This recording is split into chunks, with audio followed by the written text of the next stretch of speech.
Hello, hello, bienvenue dans cette nouvelle vidéo. Encore une nouvelle interview aujourd'hui dans ce nouveau format que j'ai lancé récemment sur cette chaîne.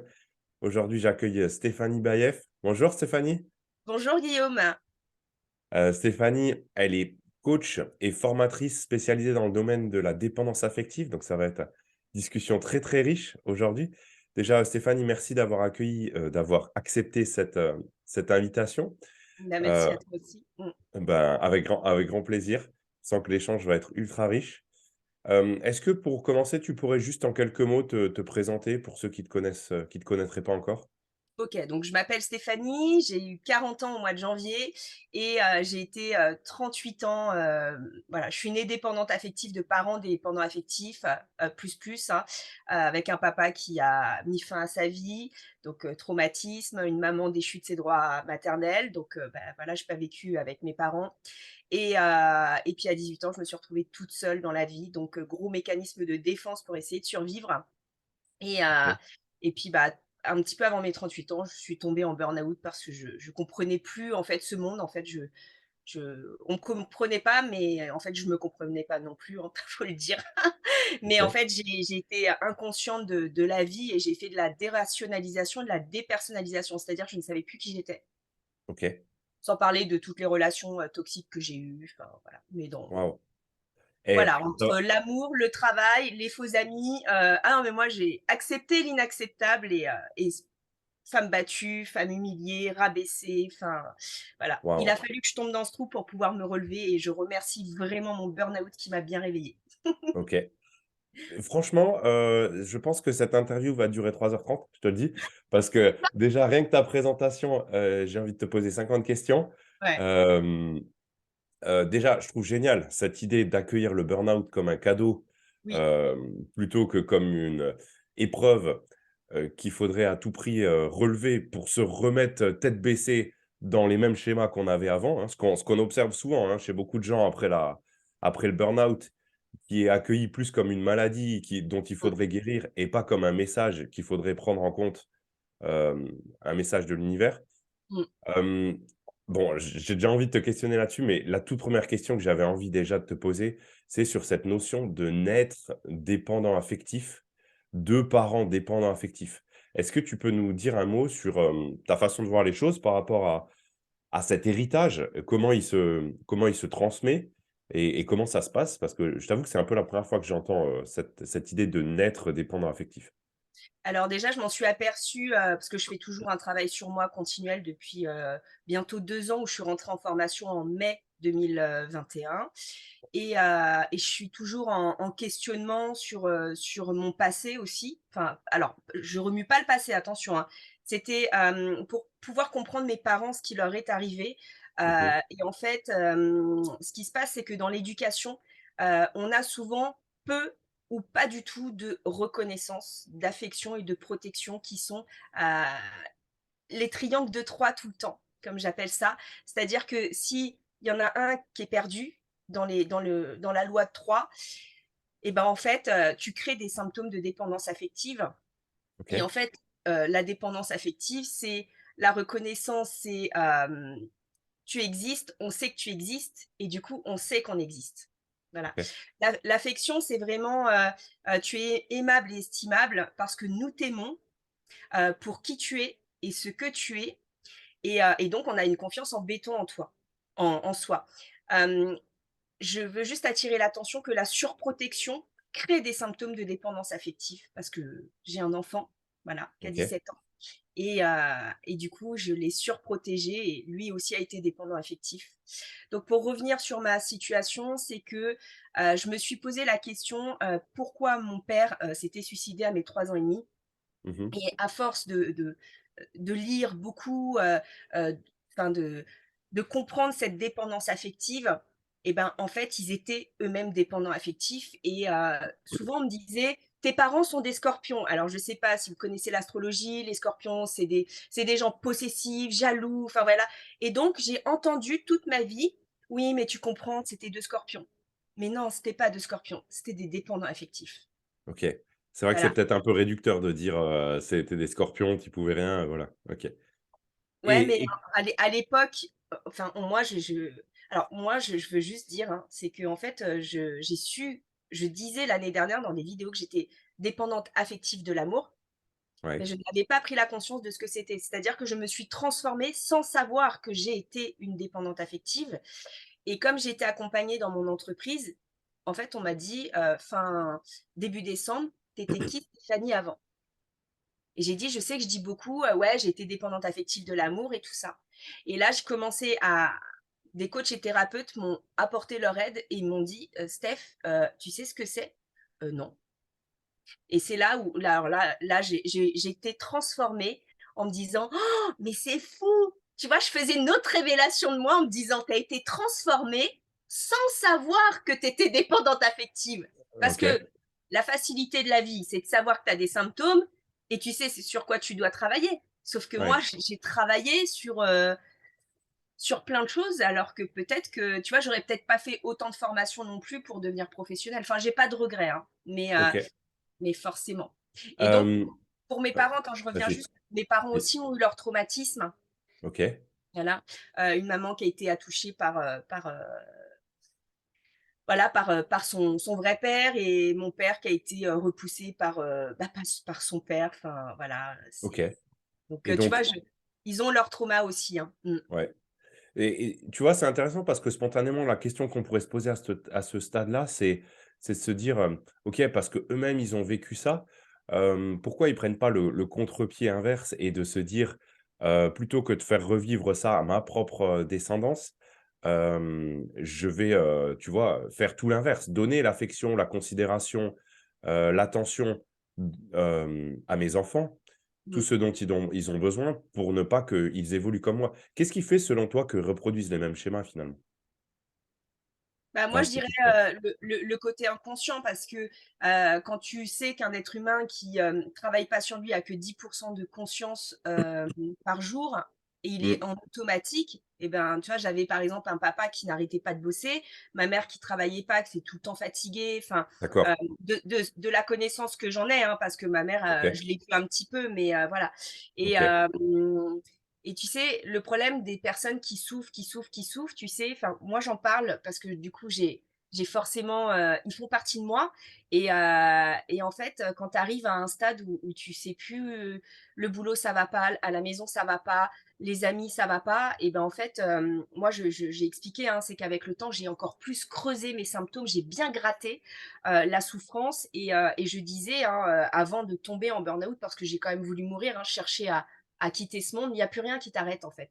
Il y a plus rien. OK. C'est-à-dire, tu as beau avoir un enfant, il y a plus rien qui t'arrête. Tu es tellement en souffrance intérieure, inconsciente, voilà, je parle bien d'inconscience, parce qu'on est on est dans un automatisme de métro, boulot, dodo, tu vois? Tu cours après le Mmh. temps, tout le temps, tout le temps et en fait, tu t'arrêtes D'accord, jamais OK. et En c'est là où finalement, tu tombes parce que voilà, tu prends pas soin de toi et tu prends pas le temps, en fait, de faire les mmh, choses.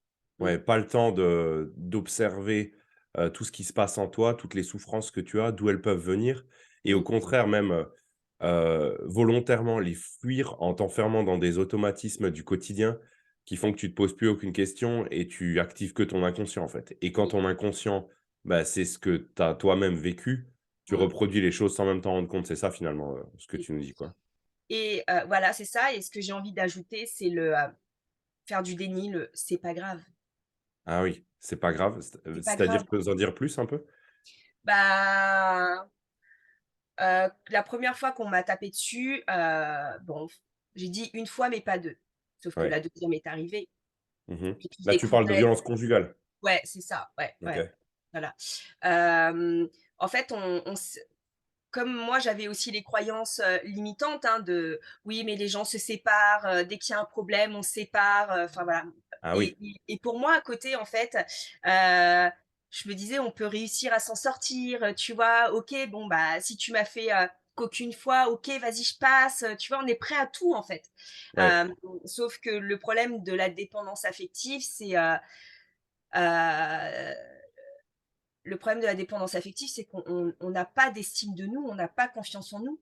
Mmh. Donc en fait, c'est ce petit enfant qui est comme ça et puis, bah, là-haut, tu papa, en gros, c'est ça, hein, c'est tu papa qui est là et papa, il est pas content, quoi. Mmh.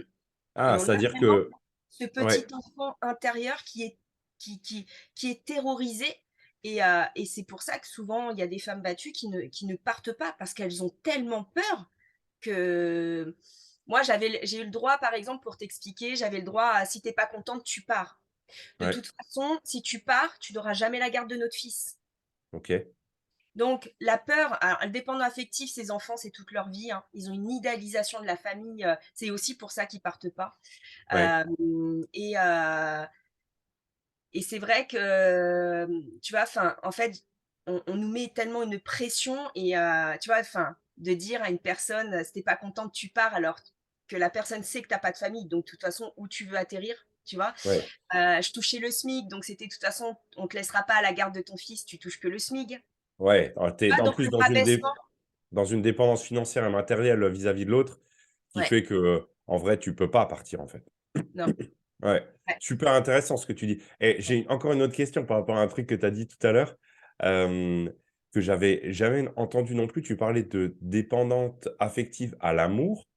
Hem, pour moi, c'était une évidence que la dépendance affective, c'était à l'amour. À quoi d'autre ça pourrait être? À l'amitié aussi ou? ouais, l'amitié, le travail, le travail, je vais t'expliquer, c'était, j'étais toujours en recherche constante d'une mère, Ah OK, inconsciemment.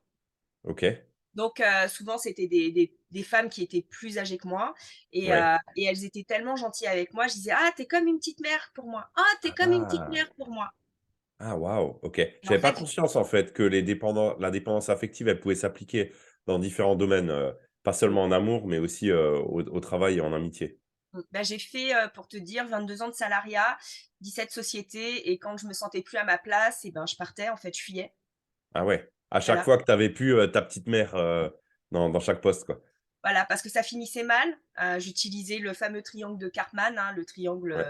du jeu psychologique, hein, de la manipulation où, bah, je me victimisais, je devenais la sauveuse et puis à un moment, ça allait tellement pas que je persécutais, en fait. Ah ouais, OK, d'accord. Et Jusqu'à c'était ce que les relations, elles s'enveniment et que soit, ça devienne ouais, insupportable pour toi, soit peut-être carrément on te met à la porte quoi. la porte, j'ai pas connu, mais souvent, enfin, voilà, soit j'ai vécu du licenciement, mais en fait, si tu veux, pour moi, en fait, c'était pas moi le problème. Ouais, voilà, c'est jamais toi le problème dans ce genre de Comme situation. je ne savais pas communiquer, Ouais, c'était compliqué. OK. Et puis après, c'est pareil aussi, ce qu'il faut savoir, c'est que le dépendant affectif, il sait tout faire. Il sait faire beaucoup de choses, il est très compétent. Il a OK. des talents et des compétences, mais juste waouh et donc ça crée de la jalousie aussi en entreprise. OK. Qu'est-ce qui fait comment tu expliques ça qu'il sait tout faire en fait? Et ben, en fait, il sait tout faire pourquoi? Parce que, «Pour que tu m'aimes, j'ai, pour que tu m'aimes, je vais t'aider». Donc il va D'accord. sauver le monde, en fait. Il sauve OK. le monde. Il suffit qu'il rencontre une personne qui dit: «Ouais, j'ai tel problème». La personne ne lui a pas demandé, lui a rien demandé, lui a pas demandé de l'aide. «Bah, attends, tu sais quoi? Je vais faire. Je sais faire, je vais t'aider». OK, donc il va volontairement développer les compétences pour pouvoir, se donner ce sentiment d'importance auprès de l'autre face à lui, c'est ça en fait? Mmh, OK. voilà, c'est ça et en fait, souvent il dit: «Je suis indépendant», mais en fait, il fait tout pour que les autres soient dépendants de lui. Ah d'accord. Donc c'est pour ça qu'ils ont même tendance à ils diront: «De toute façon, c'est moi qui fais tout à la maison. J'ai tout Mmh. fait». Ouais, J'ai tout fait pour lui. C'est les termes exacts. À chaque fois qu'on me dit ça, je dis: «Ah bah, dépendance affective à fond, hein». ouais. Super, tu anticipes vachement bien ma prochaine question. J'allais te demander, si on devait mettre un peu de la conscience pour les personnes qui nous regardent sur, les caractéristiques, principales d'un dépendant affectif. Comment les personnes qui nous regardent, elles peuvent, potentiellement, s'auto-diagnostiquer, dépendant affectif? Je vais te laisser répondre à cette question et couper mon micro parce que j'ai énormément besoin de me moucher, mais je t'écoute. Ouais, pas de souci. OK, alors,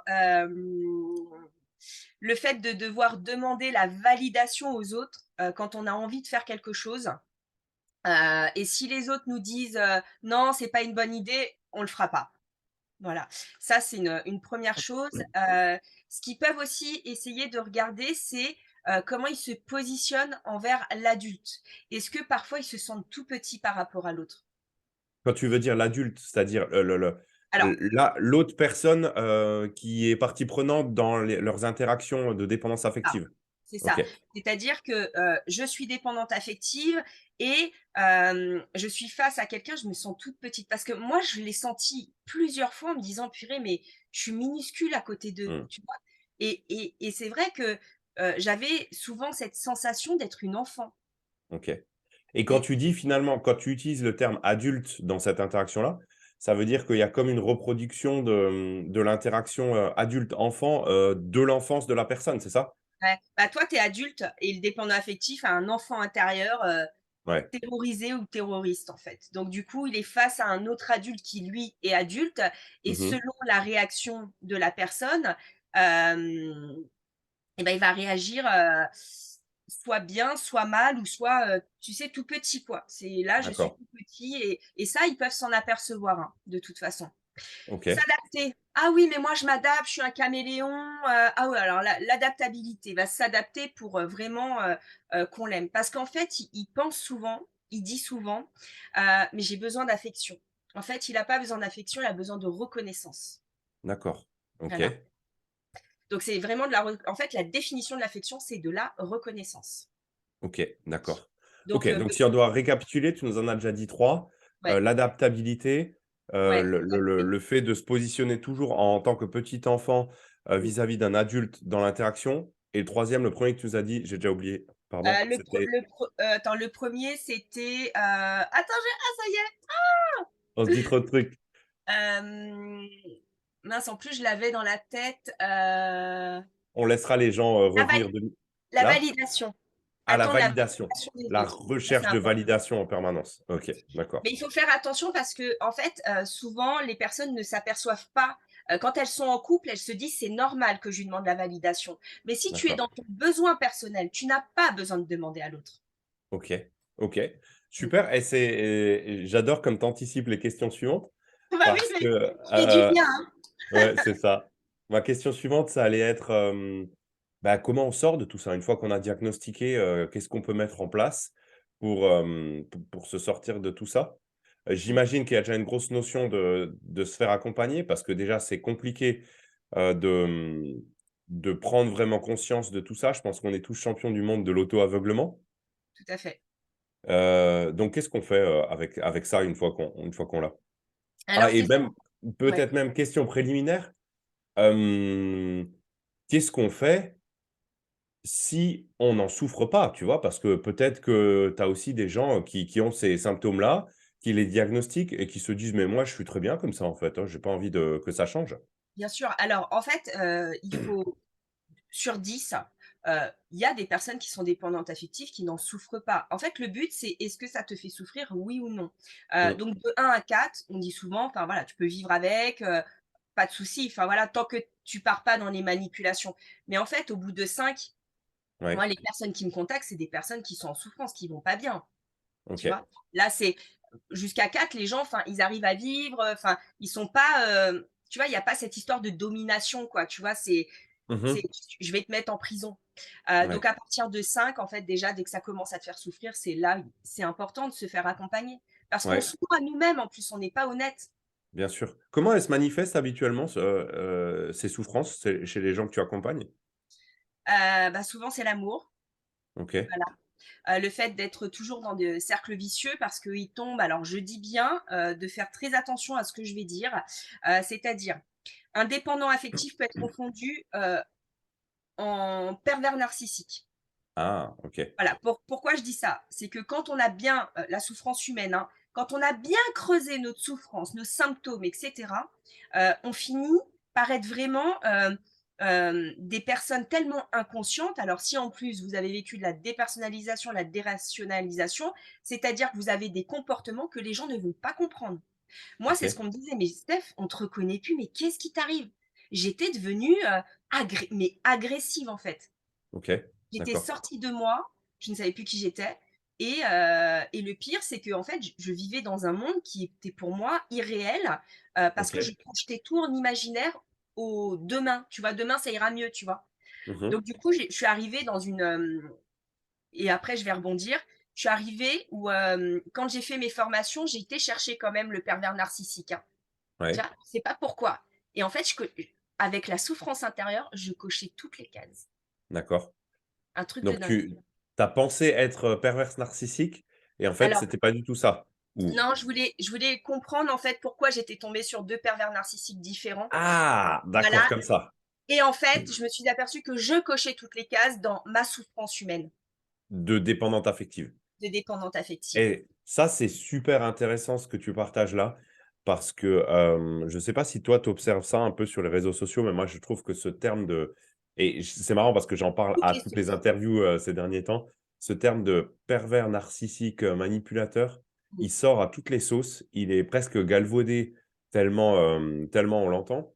Mmh. Et tu as l'impression que c'est, l'excuse facile un peu pour se défausser, que tout le monde met en avant. «Ah mais moi j'y suis pour rien, c'est l'autre, c'était un pervers, narcissique manipulateur», tu vois?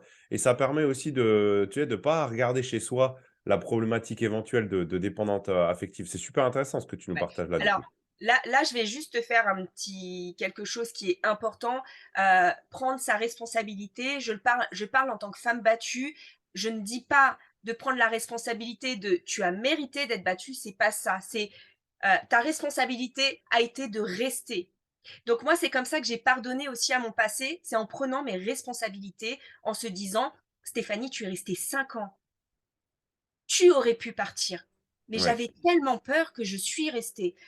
Et après, j'avais aussi cette idéalisation de la famille, de surtout pas casser la famille, hein. Les croyances limitantes qu'on m'a bien données, tu vois?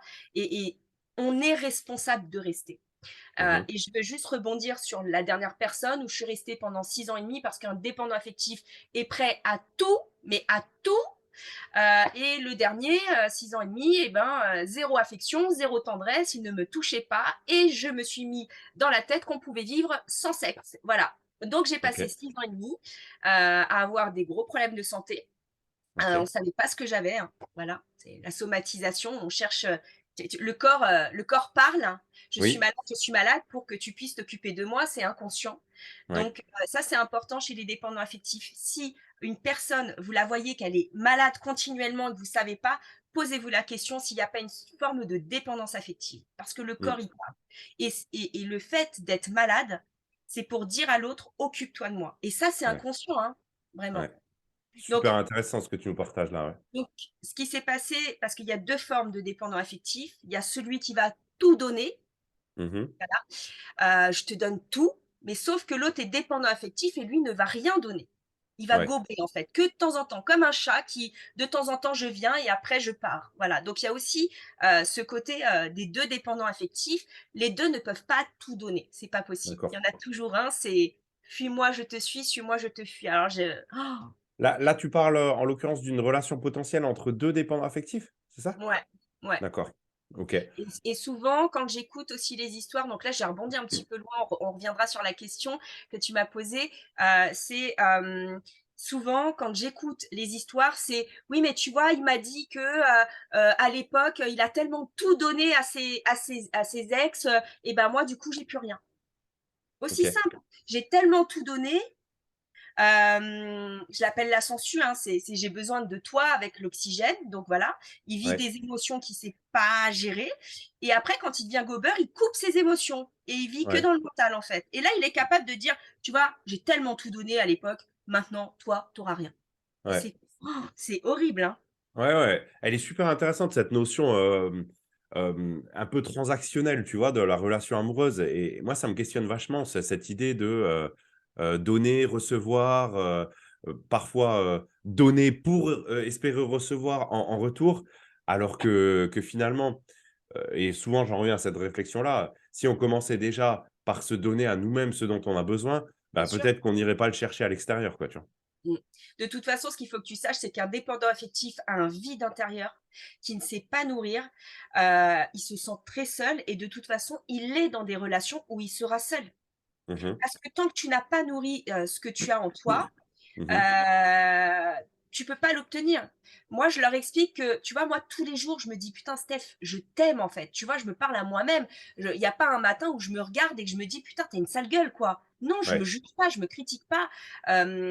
J'ai arrêté de fumer par l'hypnose, j'ai craqué, j'ai refait ma séance d'hypnose hier. C'est OK, je me suis pas jugée, par exemple, tu vois? ouais, OK. Voilà, le but, c'est d'être en compassion et de pas se juger parce que c'est des auto-saboteurs en plus. Ils s'auto-sabotent. Ils se font OK, du mal, mais OK. ils font du mal aux autres sans s'en apercevoir en plus, tu vois? OK. Tu vois? C'est Justement, c'est c'est super intéressant ce que tu as commencé à évoquer là, sur sa notion de se nourrir soi-même pour se sortir de la dépendance affective. Après, c'est vrai que, bon, là, tu as commencé à mettre un peu des mots dessus. Se nourrir soi-même, ça peut être un concept assez vague. Est-ce que tu peux nous en dire un peu plus? Comment on se nourrit soi-même? Et puis, bah, ça nous permet de refaire le lien avec la question un peu que j'avais initiée tout à l'heure, comment on se sort de la dépendance affective, quoi, hein? ouais. Alors attends, tu peux me redire juste la question d'avant? C'était, comment on fait pour, se nourrir soi-même? Alors, Donc pour tu se nourrir ouais, soi-même, c'est vas-y. vraiment, privilégier ses besoins personnels. OK. C'est-à-dire, je me lève le matin, je m'occupe de moi, je suis ma priorité. Tout le reste, c'est important, mais c'est pas prioritaire. Ouais. C'est-à-dire, je vais en parler parce que je suis une maman solo, hein, j'ai éduqué mon fils depuis, ses 2 ans et demi, hein, voilà. Parce que, le parent vit à travers son enfant. Je vais tout donner à mon enfant, tout ce que moi j'ai pas eu. Enfin, alors en plus, si la personne a eu des traumatismes, je t'explique même pas son enfance et sa vie, hein, voilà, c'est voilà. Ouais.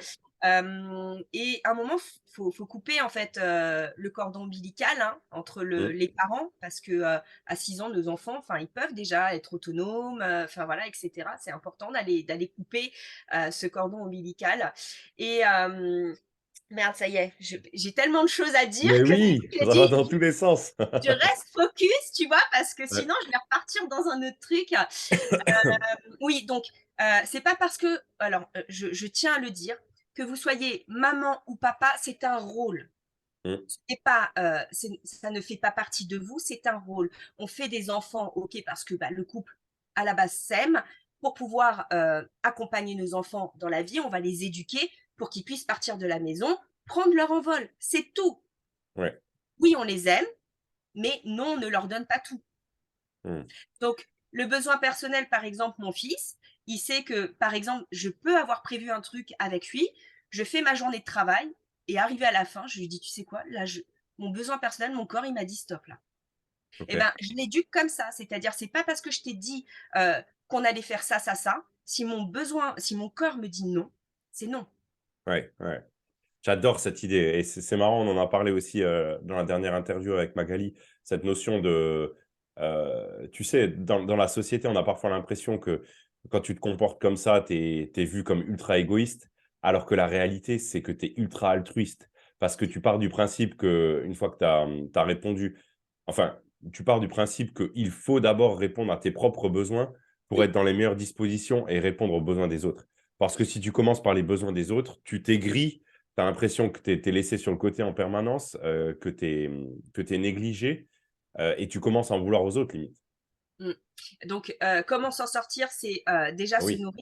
Mmh, Je les comprends très bien. Au départ, c'est dur parce mmh, que, ses besoins personnels, c'est aussi d'aller se dire: «Je vais aller marcher toute seule, à qui je parle? Je partage rien». Donc je sais que c'est dur, je suis passée par là.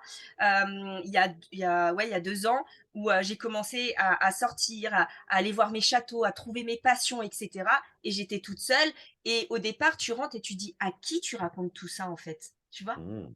Parce que j'ai quand même vécu 17 ans de relation. En fait, j'ai jamais été toute seule pratiquement dans ma vie, quoi. OK. Voilà. Ouais, c'est super Donc intéressant cette notion de, tu vis par l'interaction à l'autre et si tu as pas beaucoup d'interaction, c'est comme si tu vivais plus et que tu existais plus quoi, c'est ça? je vivais à travers mes conjoints.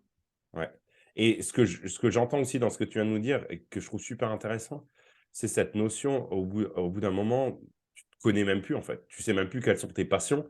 Tu es Non. obligé de te reposer la question et de t'en recréer des nouvelles parce que tu as tellement perdu l'habitude de t'observer toi-même, ce qui te plaît, ce qui t'anime dans la vie Mmh, que, tu es un peu perdu quoi. C'est ça ce mmh. que tu nous dis, hein, c'est ça? C'est ça. Bah, en fait, tu vois, là, on peut parler un peu de les dépendants affectifs sont des personnes très séductrices, hein.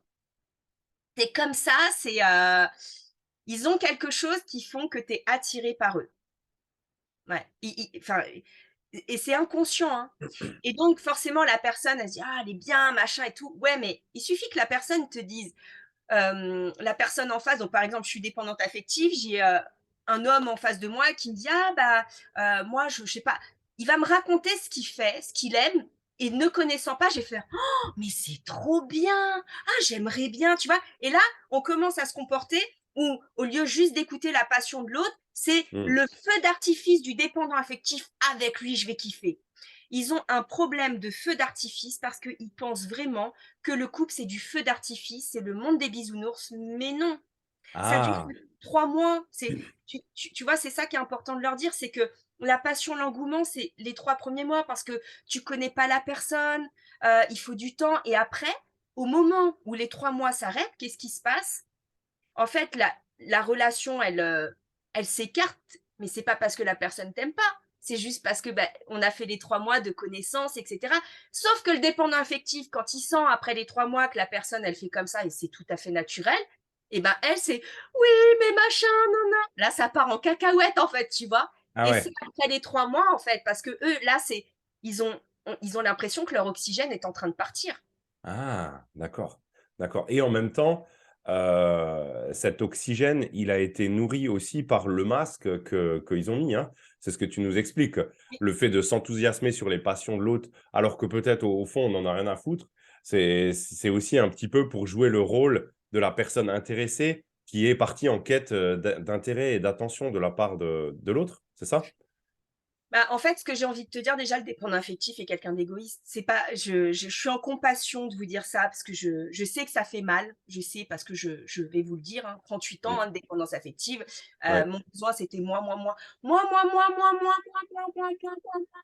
Ouais, ouais, bien sûr Mais et c'était pas le moi dans le besoin personnel, c'était les autres pour le moi. C'est, j'ai besoin de toi. Il faut que tu me nourrisses, toi. Il faut que mmh. tu me nourrisses, tu vois.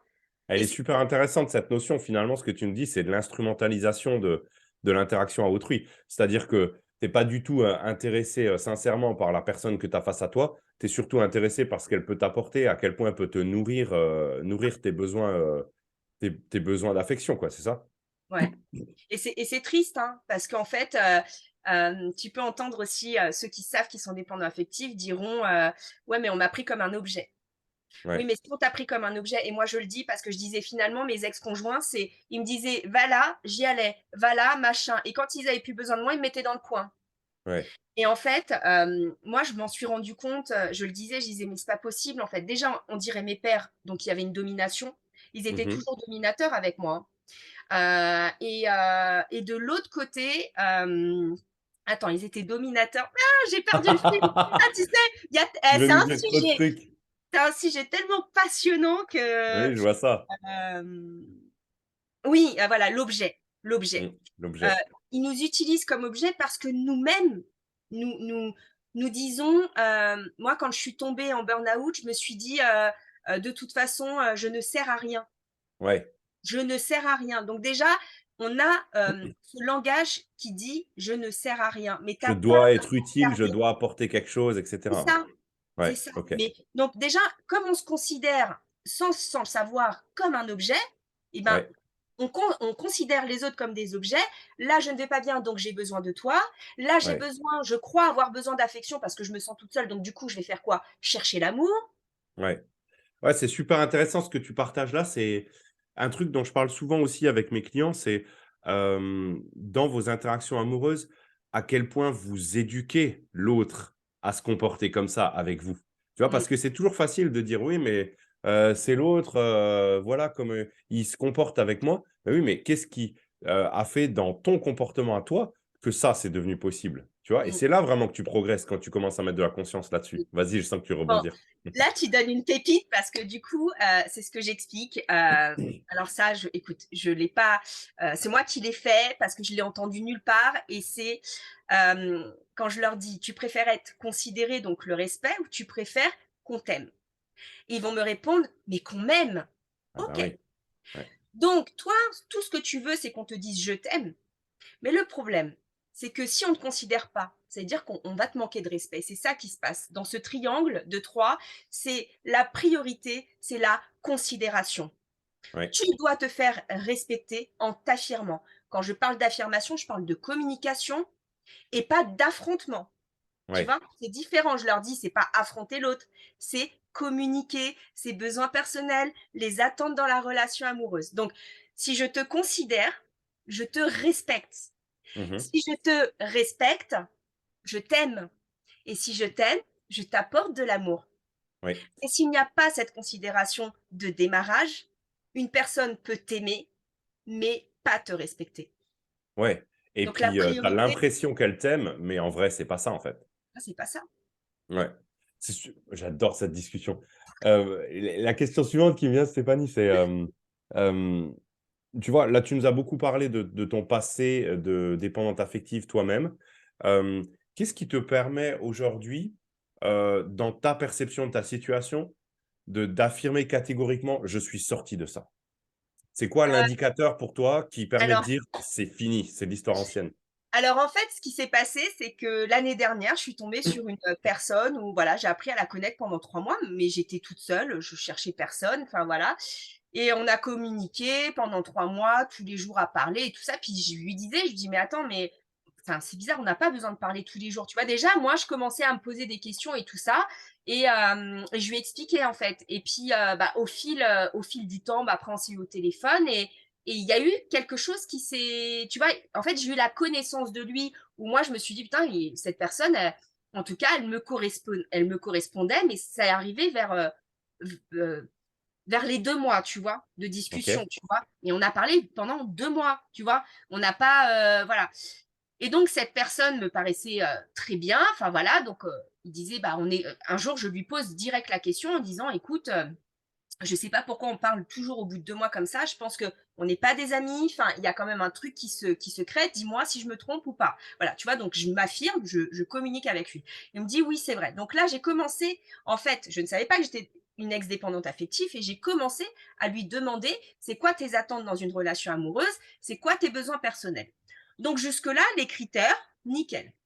OK. Sauf que j'ai fait un chemin compassionnel de 8 mois avec des ex-détenus donc, Ah! j'ai un peu mélangé la compassion de l'être humain et l'erreur est humaine. OK, Voilà, donc ça m'a servi, tu vois? Ça parce que ça m'a appris beaucoup de choses, hein, sur moi tout OK, ça, hein et donc il a quand même eu une nana avant, une semaine avant qu'on se rencontre qui était amoureuse de lui, OK, des nanas qui mataient, qui étaient à moitié à poil sur les réseaux, je lui ai dit: ouais». C'était une semaine de ouf et là je lui dis: «Mais attends, là, j'ai un truc, je comprends pas là». Enfin, tu vois, j'étais déjà, il y a un truc, je comprends pas là. C'est tu veux rencontrer des nanas pour aller rigoler avec elles, il y a pas un problème là. Donc tu vois déjà, en fait, si tu veux, ce que j'ai envie de dire, aux personnes qui se sortent de la dépendance affective, c'est que n'allez pas vous avez des alarmes qui vous disent: «Non, non», tu vois? Et moi, OK. j'ai pas voulu écouter ces alarmes en me disant: «Oui, mais il y a la compassion de l'être humain et l'erreur est humaine et oui, mais là, tu vois, j'étais pas avec lui». Tu vois? En fait, OK, j'ai un peu mélangé, mes formations dans ma vie personnelle, OK. tu vois? D'accord. Ce que tu nous dis là, c'est vraiment apprendre à s'écouter, à faire confiance à son ressenti, son Oui, intuition, oui, dès les premiers moments, dans une interaction avec une nouvelle personne, c'est ça? tout à fait. OK. En fait, il y a 5 critères importants, mais s'il y a un critère qu'on enlève, c'est non, vous n'y allez pas. Non, OK. ça va pourrir. OK. C'est ça va comme je dis, ça va couaquer à la fin. Il y a 5 OK. critères. Si les 5 critères c'est pas possible, on peut pas. Il faut pas 5 perdre en 5 fait. critères, tu veux dire de manière générale? Si quelqu'un a 5 critères au niveau de ce qu'il recherche dans une interaction amoureuse, si l'un n'est pas là, faut pas y aller? Même si le ressenti est bon? Comment tu Le problème d'un dépendant affectif, déjà, je vais te le dire, c'est que, il a ce truc qui dit: «Oui, c'est lui», enfin, quand ils ah se oui, rencontrent, il y a un truc avec l'idéalisation. Donc s'il ouais, l'a idéalisé, forcément, il se sent tout petit mais il y a un truc qui dit: «Vas-y, je l'aime, c'est lui, c'est lui». Le problème d'un dépendant affectif, c'est qu'il a vécu des choses, hem et voilà, peut-être pas de reconnaissance. En fait, le problème, c'est que comme il sait pas se nourrir et ouais, qu'il voit pas l'équilibre, il sait pas c'est quoi l'équilibre, il a souvent vécu de la toxicité à la base. d'accord. En fait, Donc ce que tu il es en train de nous dire, c'est qu'il n'arrive pas finalement, à avoir des intuitions saines. non, C'est-à-dire qu'il instrumentalise ses intuitions pour «servir sa cause» entre guillemets? bah, en fait, il sait pas que son inconscient, lui, comme il connaît pas la relation équilibrée et ben, il va Ouais, toujours aller chercher inconsciemment, un déséquilibre chez l'autre. d'accord, OK. Donc c'est pour ça qu'on tombe sur des pervers narcissiques, des, d'autres dépendants affectifs ou des manipulateurs ou des personnes égoïstes. De toute façon, les dépendants affectifs tombent toujours sur des égoïstes qui D'accord. pensent qu'à eux OK. et qui les mettent Heu, bien de côté. ouais, c'est super intéressant ce que tu nous partages là. Une autre notion que j'aimerais bien mettre en avant et entendre ton avis là-dessus, hem, sur cette notion d'idéalisation, Mmh, c'est finalement le rôle de la société aussi, tu vois? Cette exacerbation du romantisme, de la relation amoureuse ouais. comme le summum à atteindre dans sa vie, tu vois? À grands coups de comédies romantiques hollywoodiennes, de chansons d'amour, de contes de fées et cetera. Quel rôle ça a, ce genre de phénomène dans le quotidien d'un dépendant affectif selon toi? Mmh. Bah, de toute façon, il le problème, c'est ce que je vais te dire. Alors, je vais revenir à la question que tu m'as posée. Donc la personne, je vais te parler par rapport à parce que je l'ai subi, hein, la dépendance Ouais, affective. Donc ouais, je sais que c'est non, hein. C'est non, je peux plus quoi, tu vois? OK, C'est non, voilà. Sauf que moi, j'ai mélangé le chemin compassionnel que j'ai fait avec l'erreur humaine dans ma vie amoureuse et là, c'était non, en fait. C'est pour ça que je suis restée dans cette relation 6 mois et demi. Donc ce qui est important, on va revenir par rapport à l'idéalisation, le romantisme, c'est avant de faire une relation, apprenez à connaître la personne. Vous n'êtes pas pressé, vous n'allez pas mourir les dépendants affectifs demain. ouais, Donc, OK, apprenez à connaître la personne. Euh, Trouvez une personne qui vous correspond. OK. Avec, voilà, si vous êtes casanier, prenez quelqu'un de casanier. Mmh. Ça, c'est important. Si vous êtes, si vous aimez la cuisine, bah, c'est peut-être intéressant que la personne aime aussi la cuisine. Pourquoi? Parce que du coup, vous allez être dans le partage. Sauf que les dépendants affectifs prennent toujours des personnes, opposées parce que les opposés s'attirent. Non, non, non, non, Ah ça oui, ne pas. Non, non, non, non, on arrête là, on arrête, voilà. OK. Donc voilà et moi, ce qui s'est passé, c'est que, tu vois, je parlais bien des besoins personnels, des attentes. OK, on est à 400 kilomètres. Par contre, on ne se verra pas tous les week-ends. OK. Voilà, donc je sais que j'étais sortie alors, je l'ai su parce que voilà, j'ai toutes les recherches que j'ai faites, mais moi-même, en fait, je ne savais pas tout ce que j'étais en train de dire et tout ce que je faisais, que c'était parce que je faisais attention à cette dépendance affective. Je remercie mon inconscient parce que c'est lui qui m'a guidée quand même. OK. Donc lui m'idéalisait beaucoup, parce que c'était: «Oh là là, mais tu es intelligente, oh là là» et tout et je lui disais: «Eh mais non, non, non, enfin, tu es aussi intelligent, on se calme, oui, mais moi, ça fait 20 ans que je suis dans mon métier». J'ai dit: «Non mais enfin» en fait, je comprenais pas ça. J'ai dit: «Arrêtez de m'idéaliser, je suis un être humain comme tout le monde, en fait. J'aime pas Ouais, ce genre, de choses-là» et je comprenais pas, tu vois?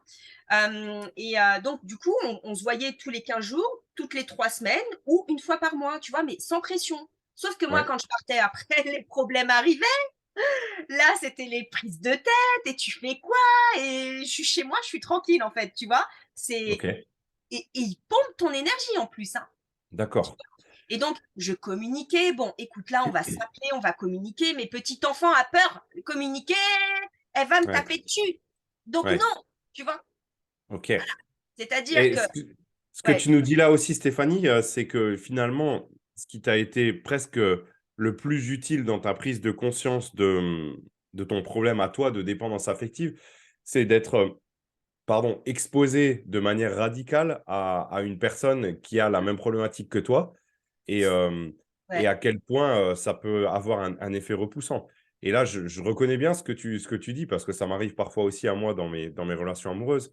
C'est Mmh. vrai que quelqu'un qui, dès le début, a tendance à t'idéaliser un petit peu, ça a Mmh. un côté, repoussant Ouais, parce que ouais. tu te dis, «Mais j'ai pas envie, qu'on me» parce que finalement, ce qui se passe, c'est que ça te met une pression aussi. Ah mais Heu, complètement. tu te sens obligé d'être parfait en permanence parce que c'est comme ça que l'autre te voit, Ouais, c'est ça. alors que toi, tu te connais tes failles, tes fêlures, tu sais que tu es Ouais, loin d'être parfait et tu ouais. as pas envie d'être étiqueté comme ça parce que Mmh. c'est oppressant finalement. Bien sûr, bien sûr et ce qu'il faut savoir, c'est que, bah, tu vois, le romantisme, enfin, tout le monde n'est pas romantique, hein, tu vois? Moi, je suis pas forcément hyper romantique, enfin, moi, je suis plus dans l'attention, tu vois? Enfin, voilà, Mmh. mais ce que j'ai envie de dire alors après, le romantisme, je sais pas comment chacun le voit, tu vois? Hem, mais la relation, elle doit être, j'ai fluide, en fait. C'est-à-dire que on a le droit d'avoir des désaccords et les désaccords, c'est voilà, est-ce qu'on trouve un ajustement en fait à 2 de: «Bon, on n'est pas d'accord, OK, tu sais quoi? On en parle plus tard, on réfléchit». Laisser, nous sommes des êtres humains et souvent on veut avoir toujours les réponses de suite. Est-ce qu'on Ouais, peut réfléchir en fait à ce qui vient de se passer? Vivre chacun, ses émotions de son côté, parce qu'on a des émotions, plutôt que d'aller dire des conneries et cetera parce que, bah, il y a peut-être un peu de colère, enfin voilà. Moi, je l'explique par rapport à moi. Alors moi, j'ai pas de colère, dans la relation que j'ai eue, je n'aimais pas la relation. J'ai aimé la personne, mais je n'aimais pas la relation. OK. Tu fais C'est ce 2 choses. distinguo entre la Ouais, personne et la relation. OK. exactement. La personne, oui, je l'ai aimée, en revanche, bon, même s'il a eu des je l'excuse, c'est indépendant affectif, je l'excuse, c'est j'accompagne des gens déjà comme ça, tu vois? Et voilà, il est excusé, il est enfin voilà, c'est juste qu'il m'a mis quand même dans des états, OK.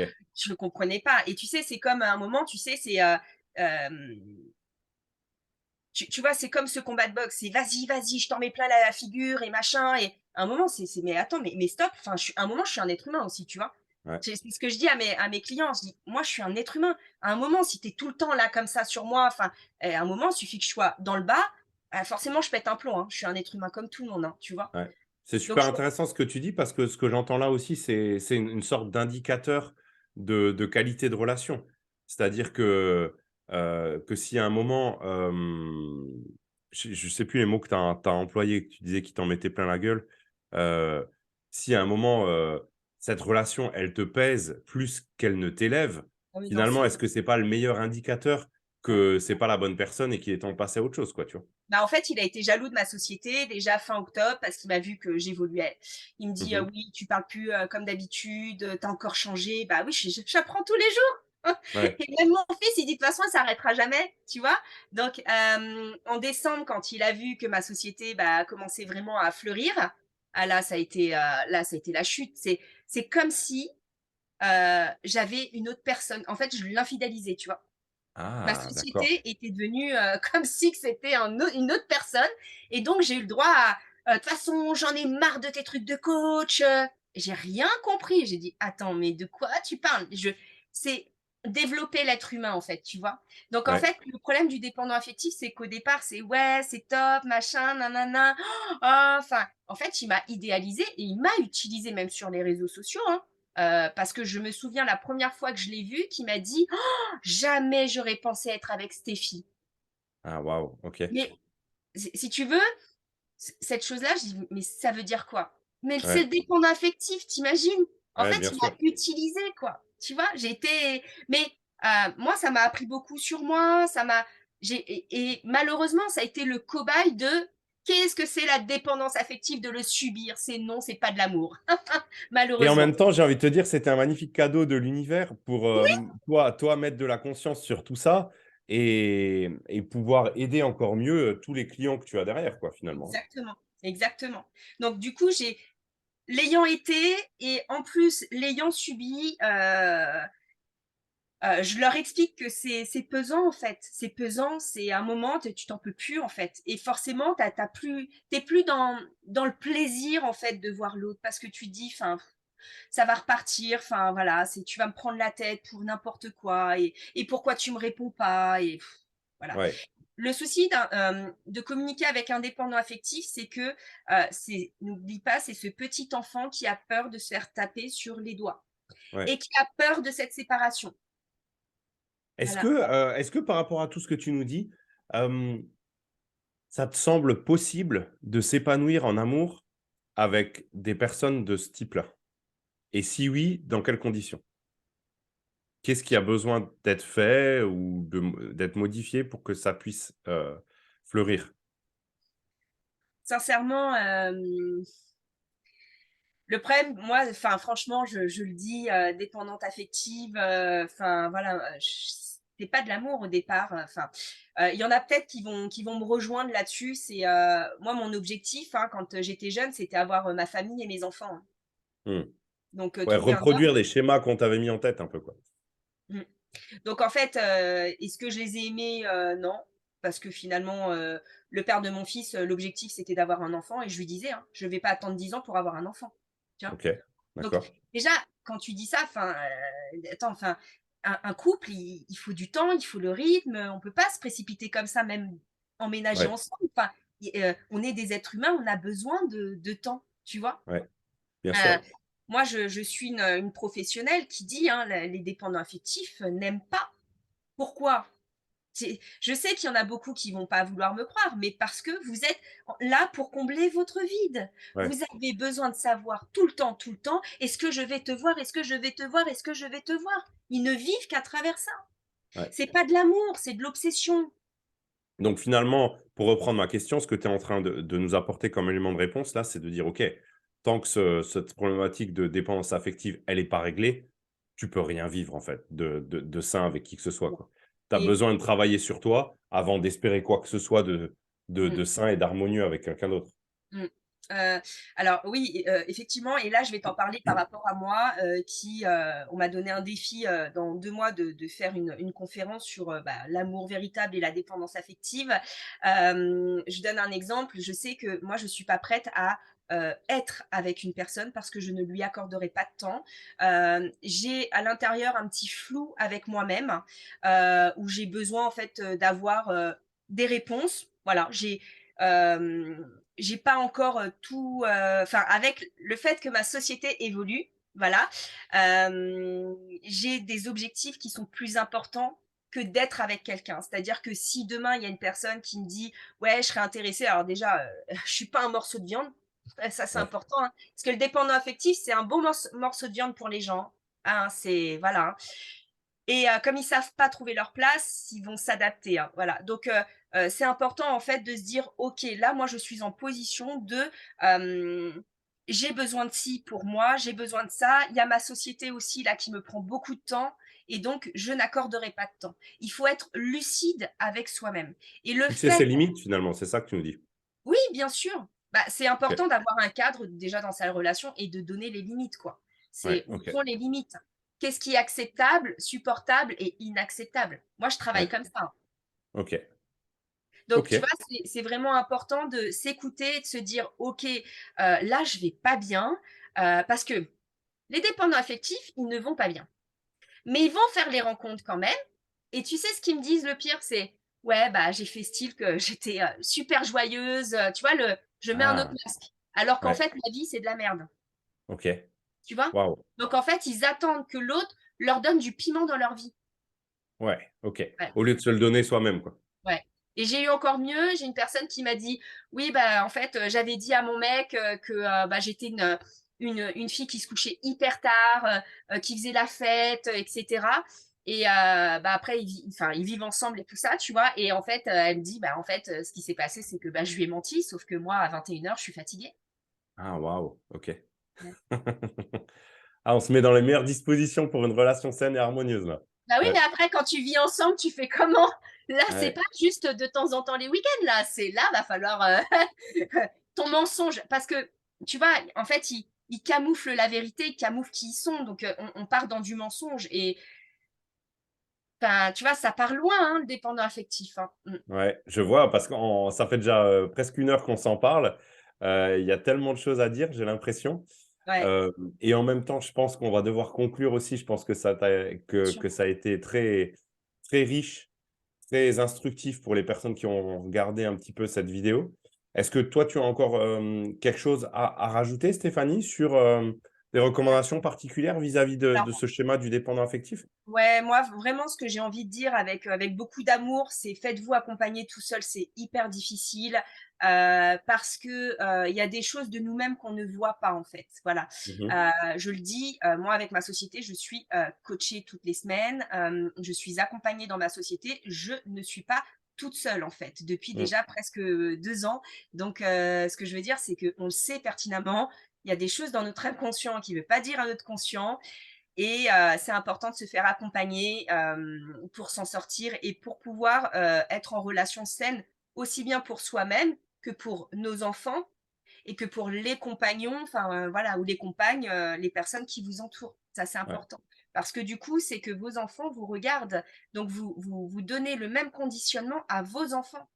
Ah, super intéressant. Voilà. J'adore cette conclusion de dire Ah oui, on est les modèles de nos enfants et c'est à nous finalement de décider de casser la chaîne peut-être, oui. qu'on a Ah pu oui. évoquer, la chaîne générationnelle, hein? Oui, c'est ce que je fais avec mon fils et voilà, moi, il me le dit: «J'étais dépendant affectif maman» Ah ouais, et je l'ai transformé là, ouais, en 1 an et demi. Je lui ai appris toutes mes formations, il m'a écoutée.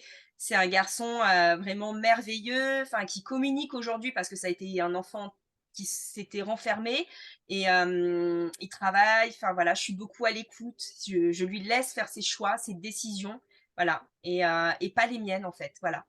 OK. Eh ben, Mmh. félicitations Stéphanie, Ouais, merci. merci pour cet échange, c'était très, très riche. Je mettrai dans la description en dessous de la vidéo toutes tes références, hein, pour les gens qui voudraient prendre OK. contact avec toi, éventuellement travailler, avec toi sur leurs problématiques de dépendance affective. Mmh. Merci d'avoir consacré Ah du temps à merci. cet échange. C'était ultra C'était riche. top. On a appris beaucoup de choses sur la Bah dépendance oui. affective. Mmh. Moi, le premier d'ailleurs. Donc merci à toi pour ça et puis, ben, à vous tous qui avez regardé cette vidéo, je vous donne rendez-vous dans la prochaine avec encore une personne, fascinante probablement que j'aurai identifiée d'ici là pour parler de l'amour et de l'épanouissement amoureux au sens large. Donc, rendez-vous dans la prochaine vidéo. À bientôt. Bye À bye. bientôt. Bye bye.